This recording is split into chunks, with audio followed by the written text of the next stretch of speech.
За одоо бүгдээрээ тойрогт багцсан өнцөг болон төв өнцөгтэй холбоотой дасгал даалгаврыг гүйцэтгэцгээе. За энд байгаа даалгавар маань нийтдээ 5 бодлоготой. Бодлогоо бодоод хариултынхаа утгыг та бүхэн энэ хэсэгт гараас оруулж өгнө. За хариултын утгыг оруулсны дараа хариугаа шалгах гэдэг товчийг дааснаар хэрвээ зөв бодсон бол зөв гэдэг тэмдэглэгээ, буруу бодсон бол ямар нэгэн тэмдэглэгээ гарч ирэхгүй. Хэрвээ зөв бодох юм бол шин нөхцөл гэдэг товчлуур гарч ирэх ба шин нөхцөл гэдэг товчлуурыг дарах тоолонд энэ бодлогын маань өнцгийн утга өөрчлөгдөнө гэсэн үг. Өөрөөр хэлбэл яг энэ хэлбэрийн бодлогын өнцгийн утгыг өөрчлөх тоолонд та энэ бодлогыг таниад бодож чадж гэнэ үгүй юу гэдгийг чинь шин нөхцөл гэдэг товчлуураар бодлогынхон нөхцөлийг солих замаар өөрсдийнхөө мэдлэгийг баттгах боломжтой.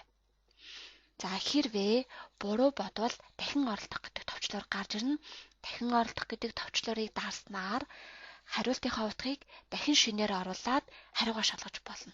За ингэснээр таны эхний номер 1 гэдэг бодлогон дээр хідэн удаа бодсноос хідэн зөв бодсон, хідэн бодлогыг буруу бодсон гэдгийг энд тоолоод явнаа гэсэн үг. Харин буруу бодох юм бол энд гусагч гарч ирэх нь байна.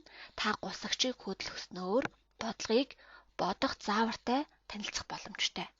За ингээд бодлогыг бодох заавартай танилцаад энэ бодлогоо хэдэн ч удаа бодож болно. За ингээд дараагийн бодлого руугаа шилжин. Дараагийн бодлого гэдэг рүү шилжингүүд номер 2 гээд 2 дахь бодлого гарч ирэх нь байна. 2 дахь бодлогыг та мөн адил хэдэн ч удаа бодож болно. Бодол буруу бодсон тохиолдолд бодлогын заавар гарч ирнэ. Бодлогын зааврыг ашиглаад дахин оролдох боломжтой ах нэ. За ингээд нийтдээ 5 бодлогыг бодож дуусаад хэдэн удаа зөв бодсон юм бэ?